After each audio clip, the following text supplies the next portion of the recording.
Watching Kyle's unboxing videos again? Yeah, he always finds the coolest... No way! A robot dog? Gotta ask where he got it. Or use your Samsung Galaxy S24 Ultra. Just draw a circle around the dog on your screen, and it shows you where to buy it right in the app. Whoa, I just learned a new trick. And that for once, I beat Kyle to the next big thing. Circle it, find it with the new Galaxy S24 Ultra and circle the search with Google. Get yours now at Samsung.com. Internet connection required. Results may vary based on visuals. Bernigan, Bernigan, Bernigan,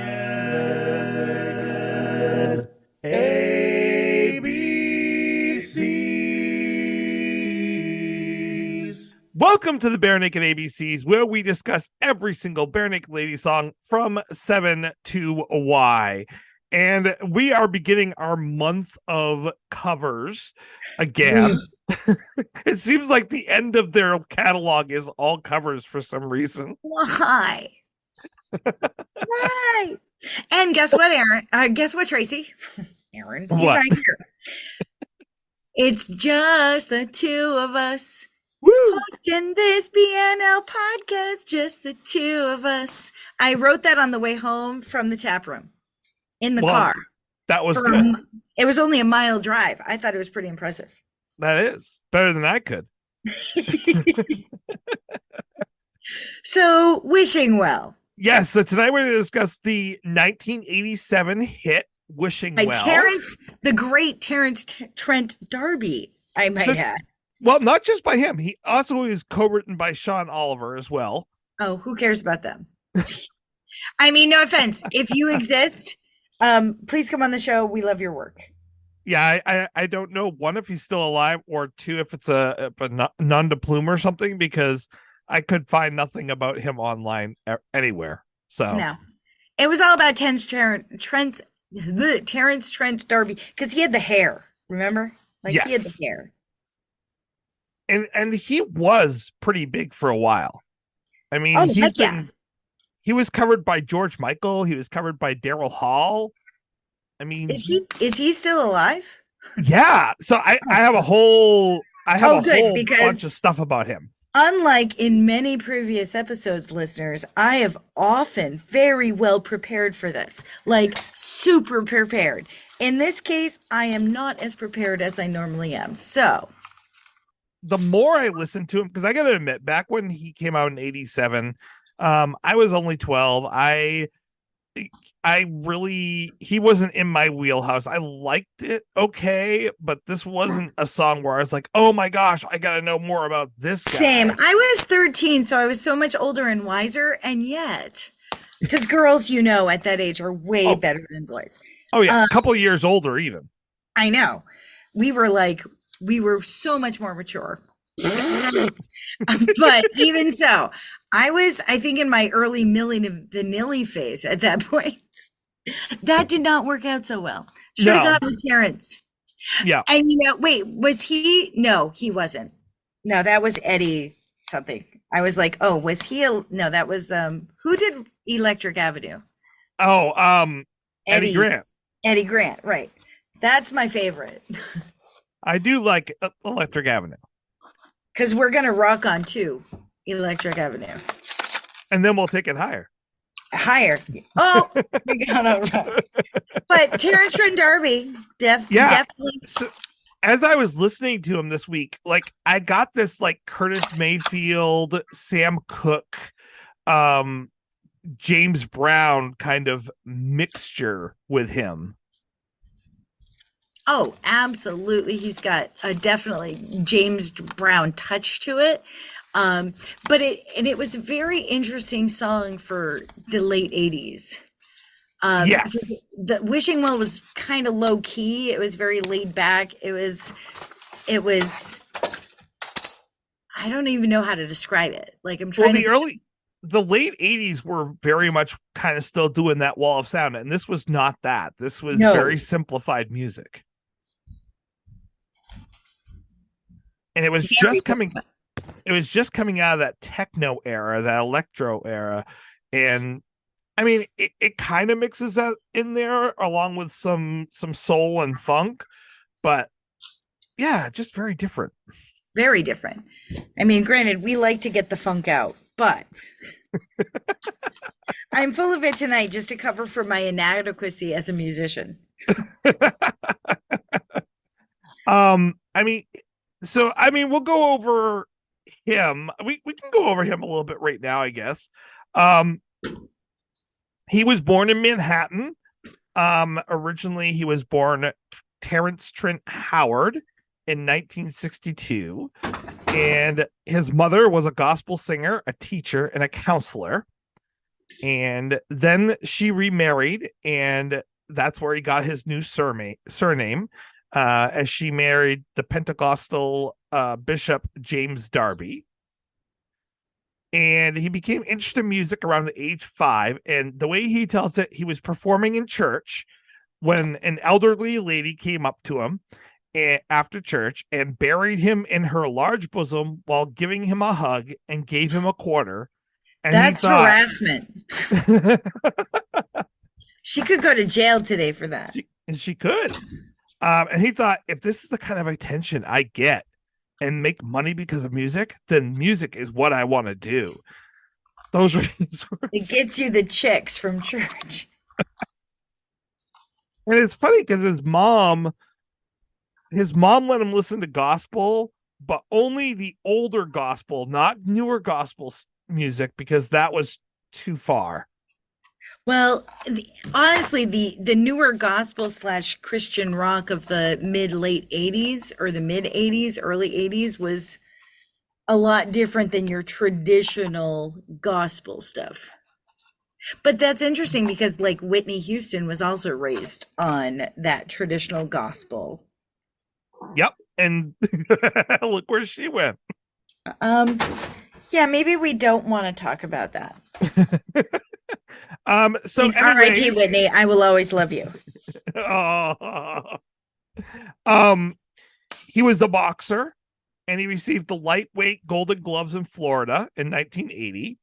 Whoa, you know so much stuff this week. I searched a lot. He was offered to box for the Army, but he turned it down to go to college. But after studying... You often hear it go the opposite direction. Exactly. But then, a year after he started studying journalism, he quit because he was so bored and joined the Army.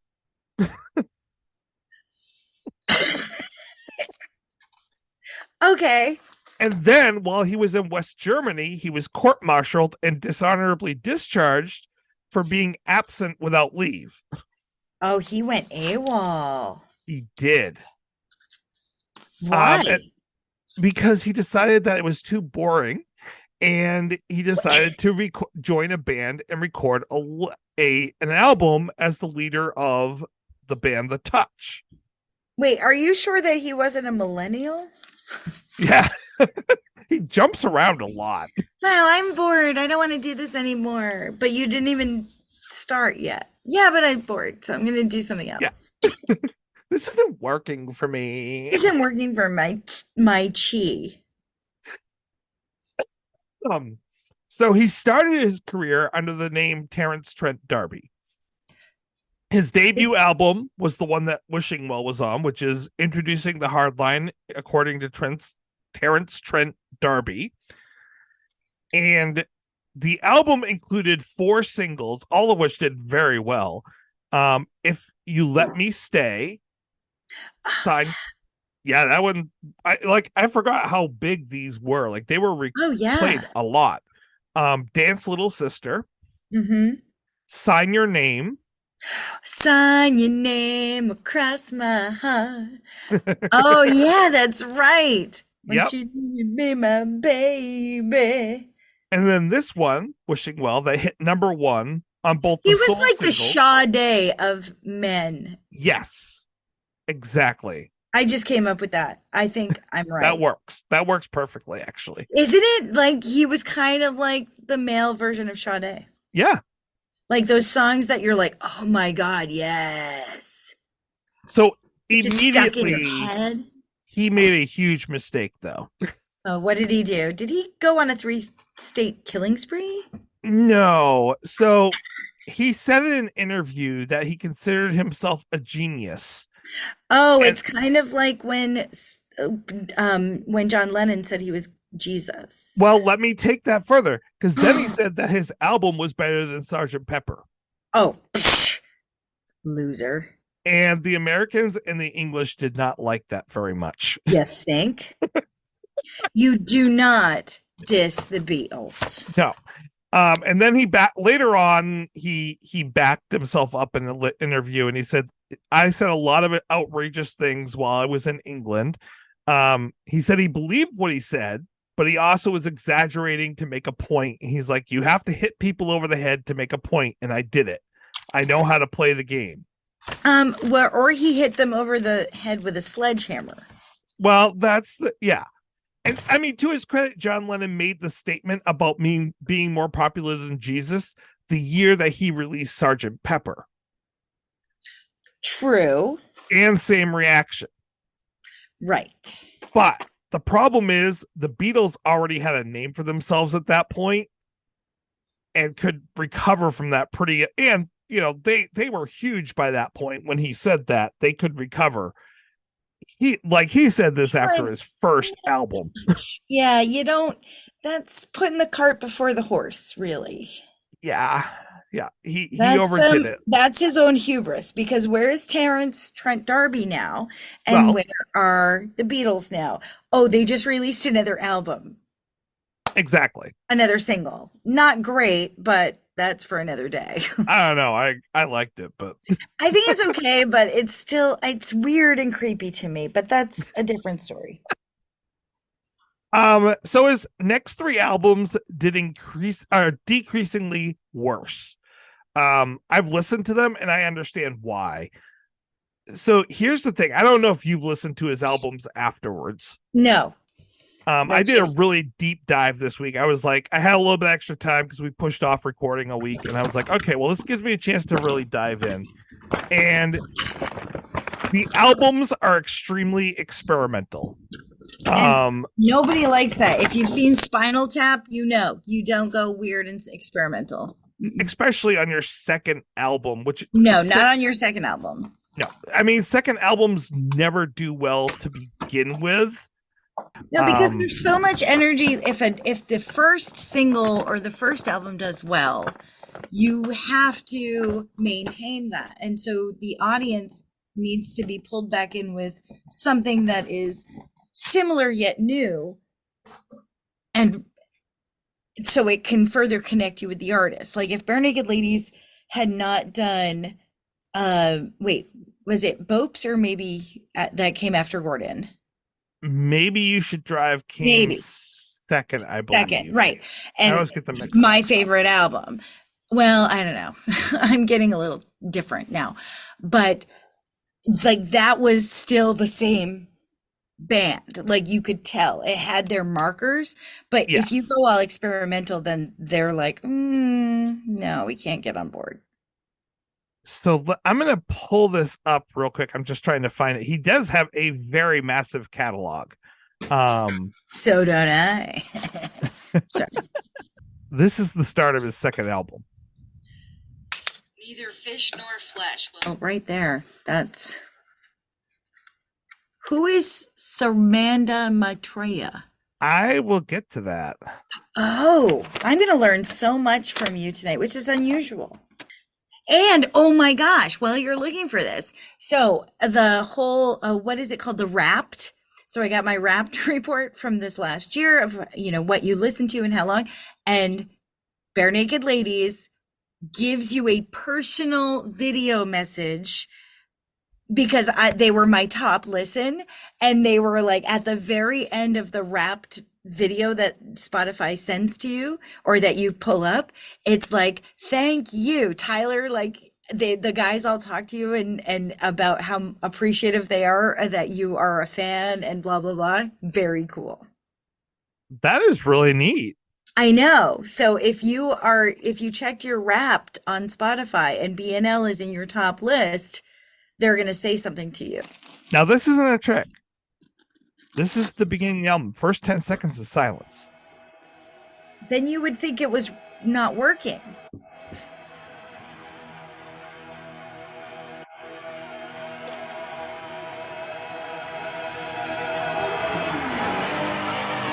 So I'm not too pearl. To this, I am resigned. But to an outside world, I will not be defined. Cause I'm neither fish nor flesh.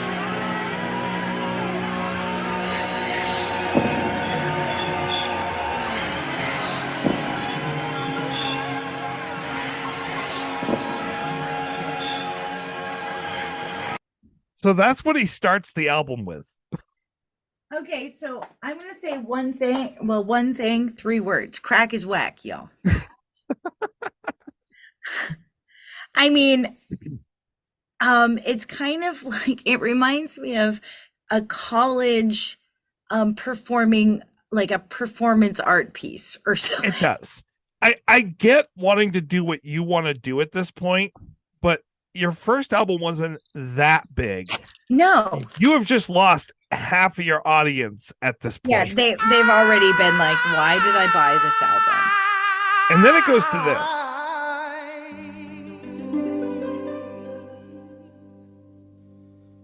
I have faith in these desolate times. A roar down the road of a rumbling war. Like a very different taste. He went down a completely different path. Weird. And then he goes to this. Oh, nah.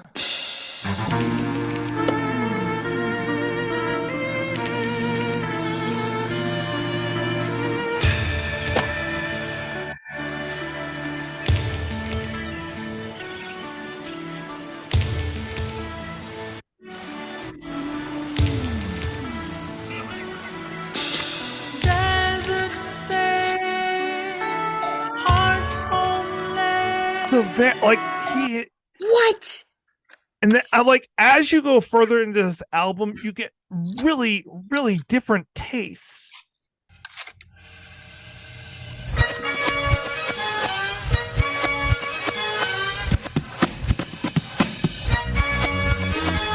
dangerous charm and your glamorous like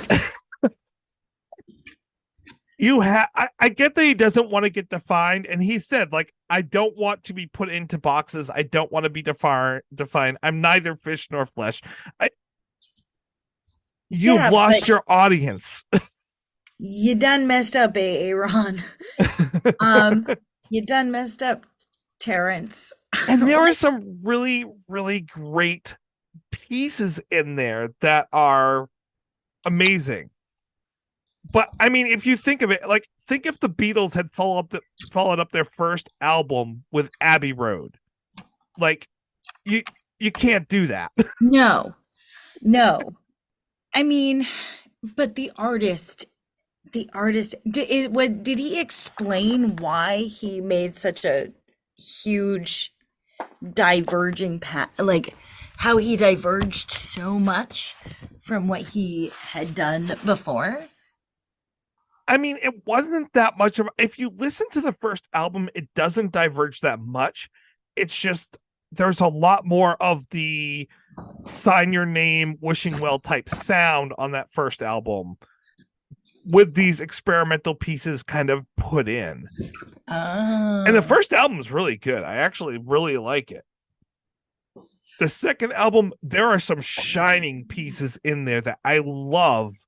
That are, I mean, again, think Curtis Mayfield, think Sam Cooke. This guy has an amazing voice. Holy cow. Absolutely a great voice, but a great voice doesn't help you if you go so outside the box that nobody can continue to connect you to the music that they were like looking to hear, then you're in trouble. Yeah.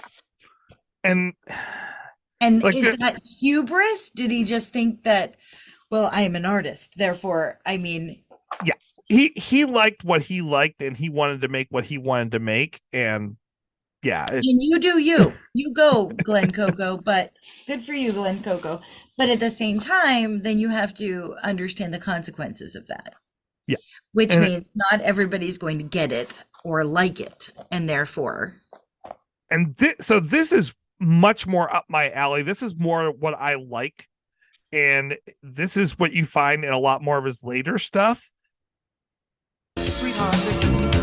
I know the last few pages haven't been good for the both of us, and I've caused you a lot of grief. But put those bags down, okay? Before you make a decision like that, please just listen to me, because I don't want you to leave. I definitely don't want you to leave. Just is that Aretha? No, that's him. Oh. I remember this song.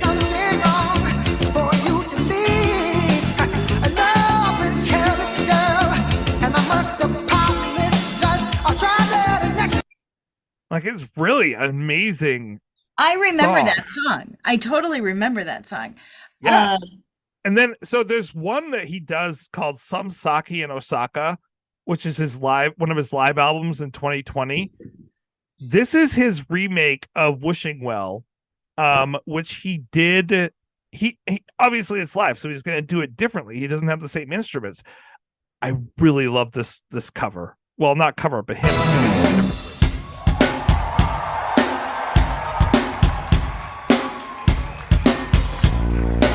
Sitting like a bandit, still in time, underneath the sycamore tree.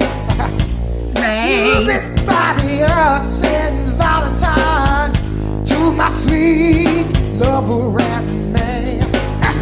Slowly, surely, your appetite is more than I need. Sweetly, softly, I'm falling in love with your baby. Wish me love, wishing well, I kiss it down, baby. Don't fly my tears, girl. Oh, wishing well, I can rock it out, she said. Like, there is funk and soul in there. Oh, yeah, that absolutely is pretty sweet. And this album is amazing. His song Castilian Blue. Oh, Closer.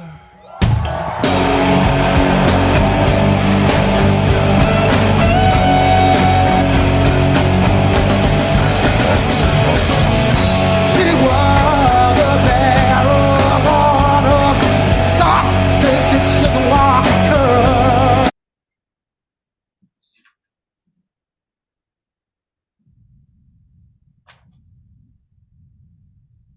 He had a great sound. You're absolutely right. He had a great voice and a great sound. What happened? Like when so yeah. his 3 albums tanked. And after 3 albums tanking in a row and people not really liking them, once again, you went way too experimental, Terence. He changed his name in 2001 to Sananda Francisco Maitreya. Did he pull a Cat Stevens? Sort of, yeah. He explained that he felt, his words, Terence Trent D'Arby was dead. He watched his suffering as he died a noble death. After intense pain, I meditated for a new spirit, a new will, a new identity. And he said the new name change resulted from a series of dreams that he had. And it doesn't have religious significance. It's just a rebirth. And that's what Maitreya means in Sanskrit, is rebirth.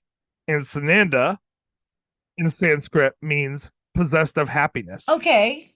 But after how many albums did he change his name? After 4 albums. So then if his first album was good, but his second album was crap, and then the other albums did not do so well, do you think the best thing to do is change your name so nobody knows who you are? I mean, actually, maybe, because then you're like, oh, there's this new artist, Samara Haradadon, and we should totally check them out. Yeah, and like he lives in Italy now. He got married. He does tours in Italy constantly. So we should talk about why this is important to BNL. So anyway, he was on tour in Europe in Ireland, in Italy when you were getting married, Yeah. and your paths never crossed. No, it's really sad. Sad fate. Because I would love to talk to him, because he's like, he has his newest album has just 2 tracks, and they're all, it's like a piano concerto, and it's just like, he is this amazing artist. So it's sad then that, well, maybe it's not. Like maybe what's his like worth? Like I don't know. But it still seems kind of sad that like maybe he could have become bigger. Mm-hmm. I think he could have, had he not got, if he had people in his life that had told him how to direct his music in a good way, and he had listened to them, then he probably could have been very famous. And it's weird that again in the late 80s was not the time to go experimental. No. Especially when you were in the wave of MTV at its finest at that point. And in my opinion, it was the best in the late 80s and early 90s, and then it went downhill. But that it was all about image and sound and the package. And he had the sound and he had the image, pretty cool looking dude. But then when you go so far from what what's the word I'm looking for? What everybody is expecting at that point, like from the mainstream. If you're so far outside the mainstream, then you're not going to get your audience. So I think he moved too soon. Like if he'd have done that in the 2000s, people would have been like, whoa, this is so different. It was kind of like, remember when Billy Joel came out with the album of classical music when he composed classical piano, and it's wonderful and lovely. But it still wasn't as well received. No, it wasn't what people were listening for. It's not, because it came out like after like River of Life and like that huge album, and it's like, wait, where's the Billy Joel that we are used to? This is classical Billy Joel? What does that even mean? Yeah. Sad. It is. Do you have a little snippet for our audience of the Bare Naked Ladies cover version of this? I do. Oh, we should talk about the BNL version of it. Yes, since this is a Bare Naked Ladies podcast. So this was on the Buck Naked tracks. It was on all of the different versions of Buck Naked, and we'll get into more about why this is a seminal song for BNL. But first, let me play a quick snippet of BNL's version of this. Kissing like a bandit, stealing time underneath the sycamore tree. Cupid by the hour sends Valentine's to my sweet lover and me. Slowly, surely, your appetite is more than I knew. Slowly, softly, I'm falling in love with you. Wish me love, wishing well, kiss and tell. Oh, wishing well, butterfly tears. Come on. Wish me love, wishing well, kiss and tell. Oh, wishing well, crocodile tears.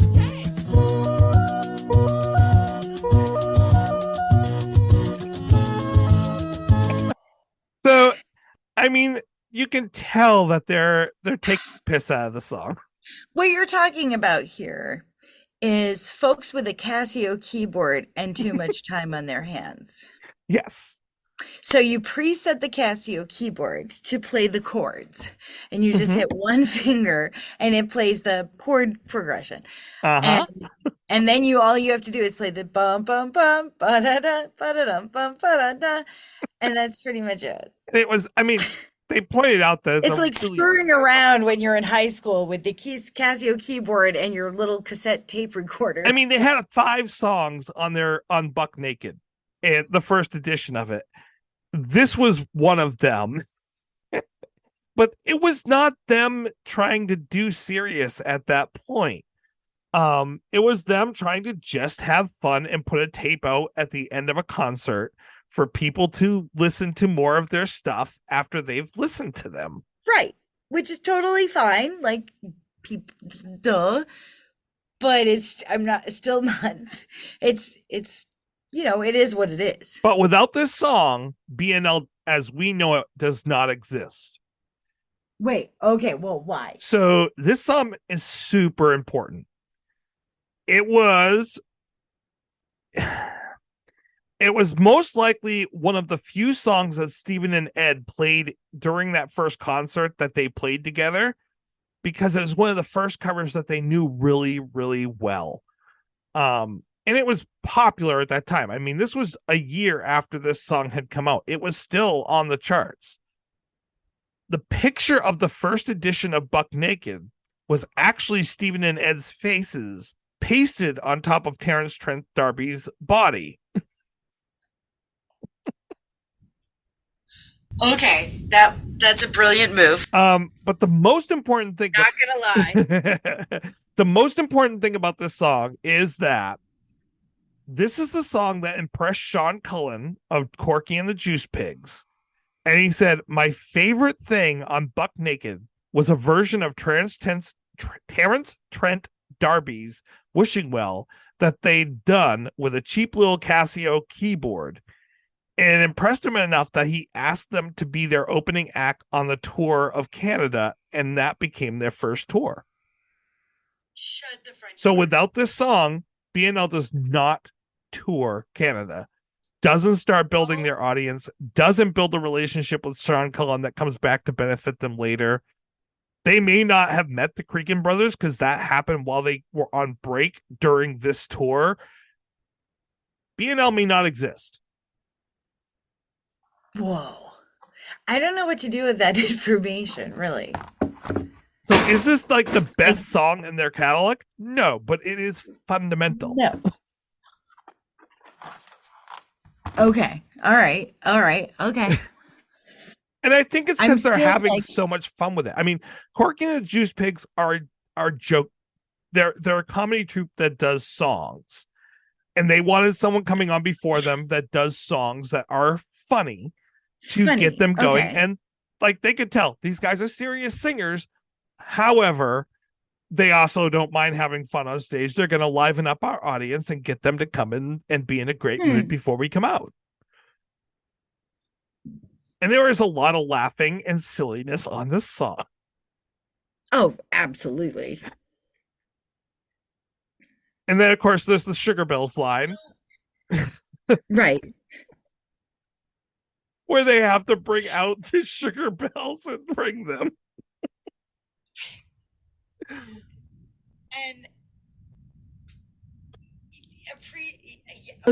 okay, so now I can totally appreciate the funny, remarkable landmark piece of a song it was for the band.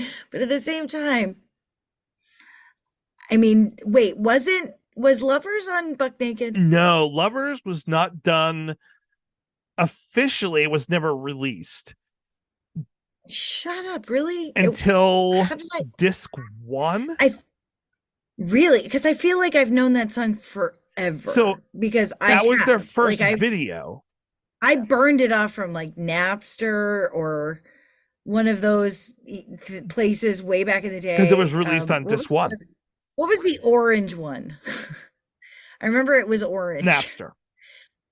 No, there was another one. There was Napster and there were a couple, and I used Napster most of the time, but then I used LimeWire was another one. But I had all of those old tracks because that was like you could find anything. Mm-hmm. And so I just remember having it from like, God, it had to be like 95, 96 maybe. Because it was never officially released as a single or anything like. Oh, actually, wait. Let me correct that. Which is a shame if it wasn't, because it's probably one of their best covers ever. I'm double checking that because I want to. It wasn't on Naked Lunch, It wasn't. No, they never. and it wasn't on the yellow tape. Mm-mm. I thought it was. Well, oh man, Trying to. it must be late. I'm sorry for deep fans. You know what a deep fan I Oh, there are am, people but yelling at us right obviously- now. I'm sure. Oh, there are, and it's late. It's been a long day, so bite me. Okay, they released it as their debut single, but it was never released on Okay. any albums until disc 1. Oh, okay. So it was released as a single, though. Okay. All right. It was the Okay. first time that they hit the top 40 in Canada. But it's interesting that this was the one that Corky and the Juice Pigs, who I loved Corky and the Juice Oh Pigs. yeah. I still sometimes are like yell out in the middle of nowhere, "You fat bastard!" And I love Pandas Must Die so much. Oh, Pandas is amazing. if Eskimos. Pandas is is brilliant. They would probably be canceled today Yes. for Eskimo, Yes. and yet I don't care because I think if you can hear us, Corky and the Juice Pigs, I am a big fan. Sean Cullen, and please come on the show. Please come on the show because I can't even describe my love for some of your lyrics and your banter and your fun, and for bringing Bare Naked Ladies into the fold. Mhm. I mean, Sean Cullen was And so... I wish I would. Are they still doing anything? No. Are they still? Sean they're Sean long still distance. does it, but not the other ones don't really do much. I'd love to see a reunion tour with Corky and the Juice Pigs and BNL. So Sean, if you're listening, Chips and Dips 7. we would love for you to come up and talk to us and definitely get back, like take back like the 30 years ago, feel. And I would love to hear like Eskimo, Pandas. Oh my gosh, there's a Pants. laundry list. Pants. Yes. But I'm the only gay Eskimo. If our listeners have not found the wonder of Corky and the Juice Oh. Pigs, I highly suggest starting with Pandas, but not if you're going to be offended. Well, and the great thing about that, like Kevin is on Pants. Yeah. The cross pollination Oh. of you think about all of especially with Kevin, my Lanta. That's why he's my favorite. No, I love you, Ed. No, I'm sorry, Jim. I love you too. And Tyler, oh, of course you're my favorite. And Steven, never forgotten. But the cross-pollination of Kevin in so many bands and entities just shows the sheer talent. We don't even have to talk about Lou Reed. Yeah. But all of the incredible cross-pollination between even Jim and Andy, like crazy stuff. And nobody talks about Ed and Chris, like Ed's collaboration with an astronaut. Mhm. Like we should, like, it's crazy Yeah. time. The number of threads that weave out from BNL So to many other threads. Canadian musicians is astounding. Right, Anne Murray and Sarah McLachlan, like the list goes on and on and on. There's no question. But when it comes to Terence Trent D'Arby, Yeah. I I don't think that Terence would really like this version. no. I wonder, does he know that they did a cover? I don't know. Or- I don't think he would enjoy it because he takes his music so I don't seriously. think BNL would be on his radar. Probably not. But I think he'd be pissed. He's just so serious Yeah, about I his music. Which, again, though, like, is that the equivalent of like a diva?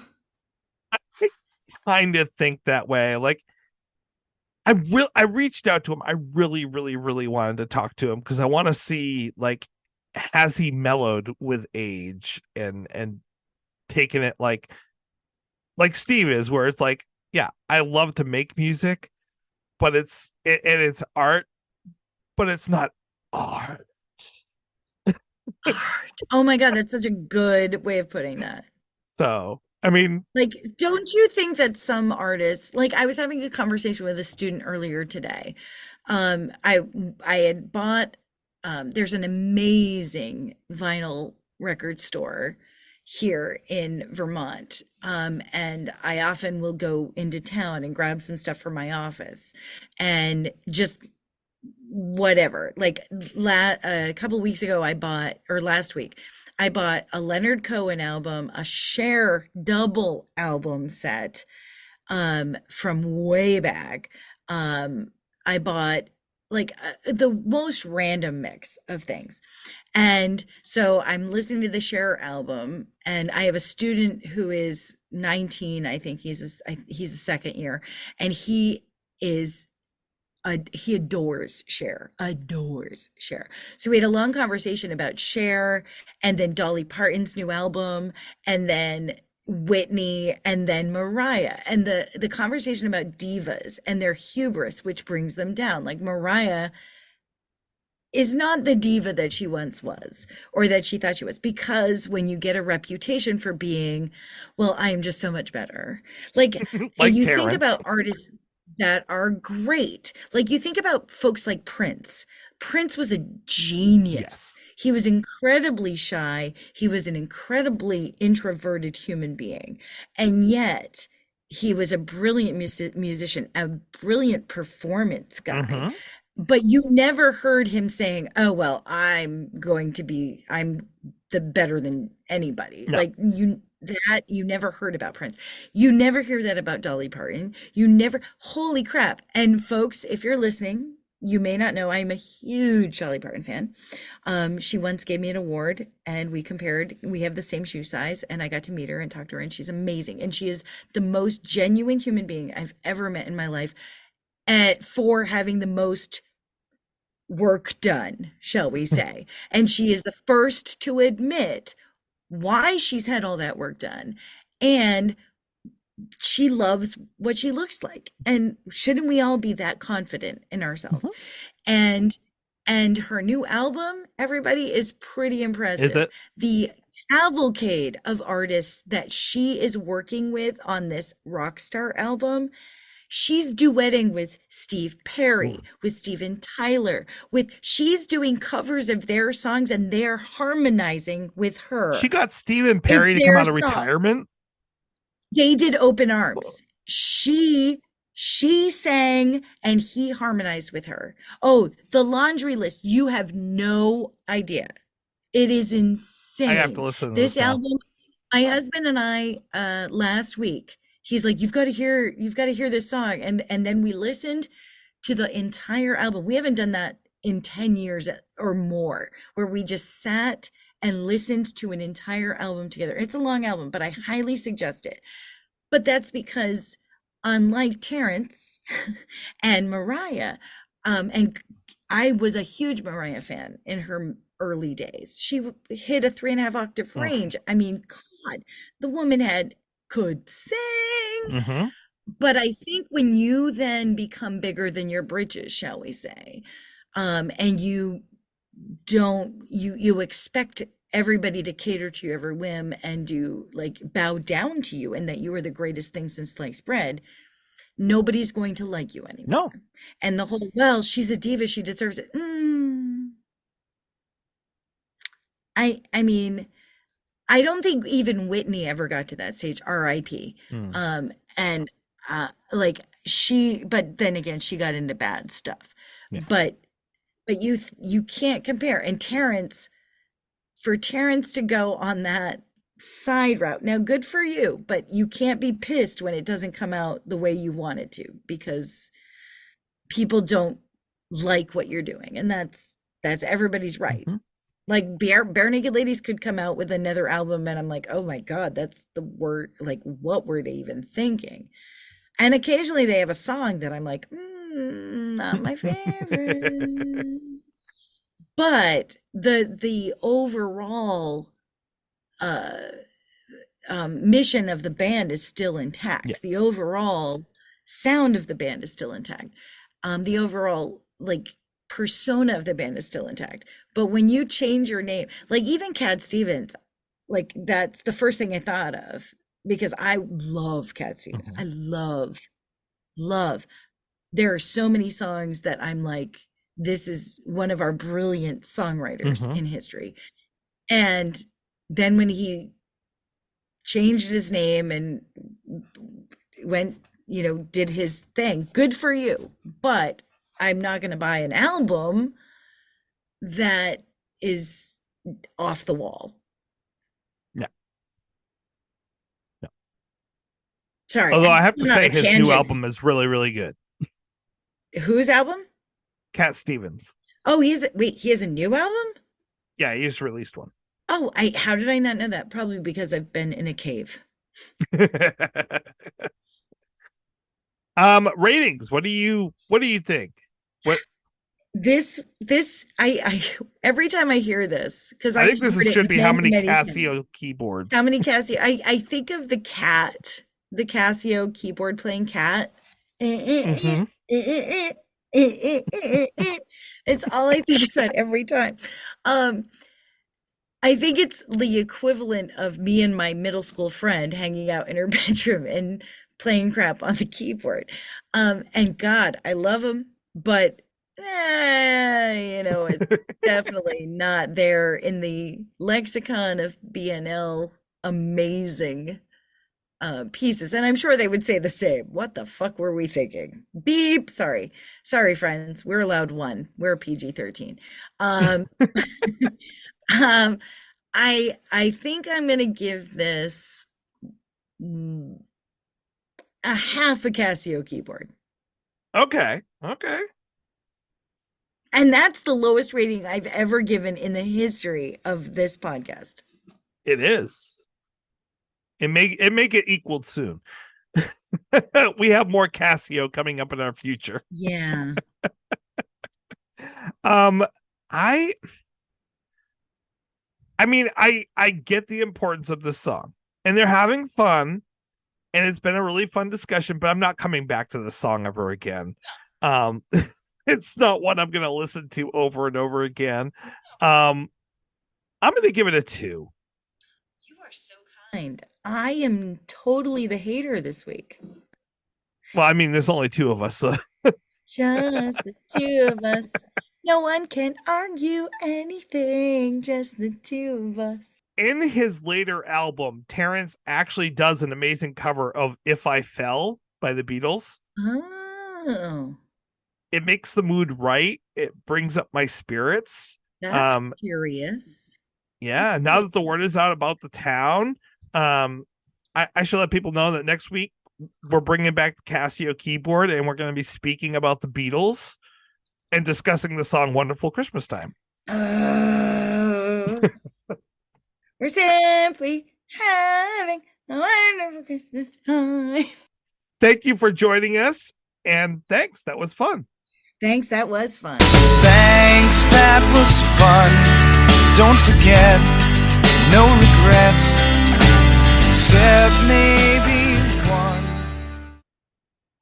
To celebrate joining Pantheon Podcasts, Rock Camp, the podcast, the official podcast of Rock and Roll Fantasy Camp, is giving away a guitar signed by Mike Portnoy of Dream Theater, Marty Friedman, formerly of Megadeth, and legendary shredder Zakk Wylde, plus our rockstar counselors like Vinny Appice, Monty Pittman, and more. To enter to win, simply follow, rate, and review our podcast on your preferred platform, and that's all you have to do. For more information, go to rockcamp.com/podcast.